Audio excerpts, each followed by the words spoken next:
Okay, so no introduction today, but still follow me on VShojo, Brady on Odyssey, BitChute, all the other good stuff. And as always, usual, Twitter, Instagram, just in case his channel gets shut down, terminate, all the other bad stuff. Whatever. Anyways, let's truly jump into bread and meatballs and potatoes and all that stuff. Links to description box down below, card tied inside. I was originally gonna read this from what's it called? From Forbes magazine, but I decided to read it on here. Maybe it might give me less problems. From QZ. Never read this thing ever in my entire life. So links to description box down below, card tied inside. I know some old school like mid-late 2000s OG California shit from back in the day. I used to bump this shit back in the day so goddamn much. So freaking nostalgia. I was on an old school nostalgia high, a lot of Norteño, Sureño, like gang banging music. You know, granted, I was never in a gang, never in the East Coast, West Coast, Norteño, Sureño bullshit. Just loved the vibe and the sound that it had. So much OG nostalgia I had. I know one of my friends actually were gang member, like motherfuckers that would just kill anybody that got in their path. It's crazy. Fortunately, I had to do 10 years of life in prison. I'm not going to get into the details on that. Was here in Vegas too, unfortunately. I'm not going to talk too much about it because it's extremely sad. Breaks my heart a little bit, but that's the lifestyle I chose. So I got loyalty and respect for them, but it is what it is. I was a nostalgia high in it for like 2 weeks already. Anyways, link description box down below if you want to check it out yourself. So yeah, this is once valued at $5.7 billion. Vice News may have been headed for the bankruptcy. The company has laid off staff and closing its flagship program to struggle to find its buyers. Struggles to find a buyers. Comes from Aurora Alvarita. Hopefully I'm saying that right. Almadea Alvarita. So links down below if you want to read the whole thing yourself. And these pieces of shit freaking a-hole MFers. Every fucking goddamn thing I could freaking say bad about Vice News. Absolute scumbag of the earth fucking shithole that these cocksuckers deserve to get their freaking jobs lost completely. Honestly. I'm not gonna lie, because most of them, they shit it really bad last year saying that, oh, everybody who watches anime and manga Japan's a P word, and they're R word, and they like grooming little kids and shit like that. Fuck them, man. Screw them. I'm glad that whole company's slowly gonna burn. Fuck them all. You know why? Because they put such a bad taste in my mouth. Just like The Cut, BuzzFeed, and all these other stupid ass fucking political fucking pundit places. And go straight to fucking hell. I have no remorse at all for any of these people that fucking lost their work and making hit pieces of people that are like geeks and fandoms of all these freaking shit that I grew up in the 90s, early 2000s. Fuck them. I don't care. Maybe one of the two of their freaking articles and their things when they were hooked up with HBO for a little bit for the past few years, 5-6 years, when HBO bought them out for a little bit. They were okay as far as their one or two of their documents were good, but the rest of them, absolute fucking garbage. They want to do this pushing left-right paradigm bullshit. Sorry I had to be real loud and extremely angry about this shit because they were asshole motherfuckers to the fandom stuff. Oh, like everything that's anime manga related, it's just all hentai and pornographic images and actual innuendos and all this shit. Fuck them, bro. I'm so tired of that bullshit political narrative, honestly. Not everything in anime manga is gonna be, oh, just hentai and sentai and just OnlyFans and R34 and shit. Not all of it's like that, man. There's some that's for little kids, some that's for teenagers, some that's exquisitely and exclusively for adults only. It's just like with the freaking movie rating system. You're not going to take a little 8, 6, 7, 8, 10-year-old little kid to see an R-rated or MC-17 movie that has a lot of blood, gore, violence, profanity, and obscenities and vulgarities and all that shit. Fuck that, man. It's the same thing when it comes to anime manga stuff. And not every single anime manga that's like, oh, it's only a cartoon so little kids watch them. No. They still got this 1980s, early 1990s mindset of a old fucking boomer. You think, oh, like, I guess every single person that watches is a creeper and a freaking groomer to kiss. Straight up fuck off, man. I am so goddamn tired of that fucking poison that feeds a lot of these sheep, and they believe they get spoon-fed all this political pundit bullshit, and then Vice News thinks that they're right about knowledgeable, narcissistic, and nihilistic about everything. I'm sorry I had to be on a tangent right there, but let's jump into this article. So it says Vice News, which was valued at $5.7 billion in 2017, is now preparing to file for bankruptcy. I got to give credit to Neon from Clownfish TV. He talked about this, so I'll link to his videos down below. Did absolute, splendid, exquisite, amazing, wonderful job ripping these people an asshole. Actually, the CEOs, they could completely fuck off. You already know how I'm thinking about that. I can't even say the rest on YouTube because I don't want my whole channel to get removed or my videos to get removed. According to the New York Times, report citing, quote, two people who with knowledge of its operations. It's a stunning development coming on the heels of the layoff in digital media, including Vice Media. Last week, American-Canadian company announced that it was closing Vice News tonight. Good. I'm glad. I have no remorse for that. Yeah, it sucks that one or two of the people that were like janitors and porters and shit out there that are doing a lower class jobs there. I feel bad for them that they got to find another job, but the rest, I don't care. The TV news programs folding Vice World News is a global operation of Vice News. The company laid off more than 100 plus employees. I thought it was 7,000 employees, unless it was Microsoft or Disney. Anyways, on links to description box down below, cartel on the side you want to read the other half. I'm only going to read one or two pieces, not to. That's how heated and my blood was rushing to the boiling in my veins hearing this shit. In a good way, though. Not in a good way. I'm happy. I'm celebrating. I'm glad most of them freaking lost their work, except for the ones that were janitors and porters and stuff. Vice News has been searching for buyers for months. According to the NYT report, the last 5 companies are interested in acquiring the brand. A successful sale could... I'm going to end up losing my voice halfway, so if I sound raspy like that, you know why.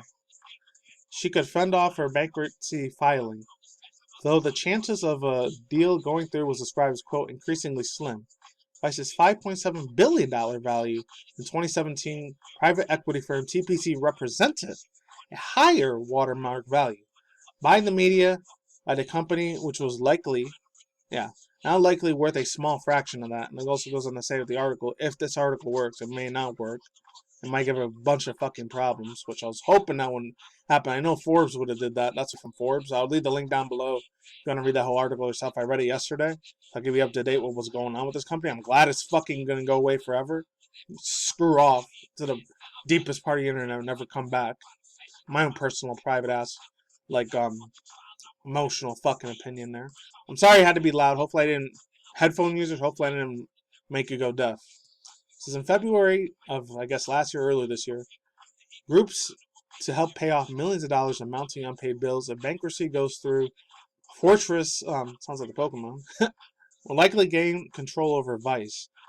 According to the NYT, the company would continue normal operation during a 45 auction period, with the Fortress in the front position acquired. And you guys can read the other half if you want. I do not give a rat's ass what happens to this company at all, like I said. Zero sympathy, empathy with these motherfuckers. Vice started as a punk-sized Zion in Montreal in the 1990s. Oh, I didn't know. So it was a tiny little baby company when it was actually turning truth and trying to expose all the evil corruption in the world. But I guess they stopped that after a while because it got bought out by big pharma and big companies and big tech and all that and big government. I don't know. Spanning into a global media and big tech, I guess. Global media brand that includes a prize magazine, a vast digital content operations, and TV and film production studios, and its own TV network, Vice TV Land.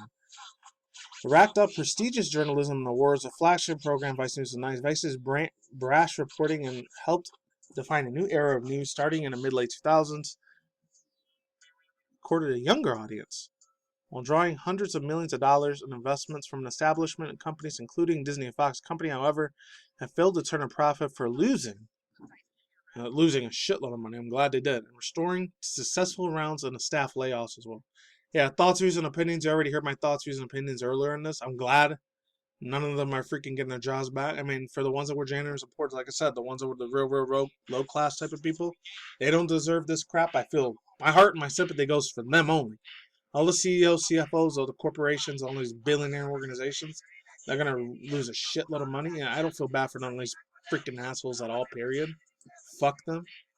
They only care about their profits and materialism wealth on this fucking earth that's not going to last forever. We'll turn into dust one of these days.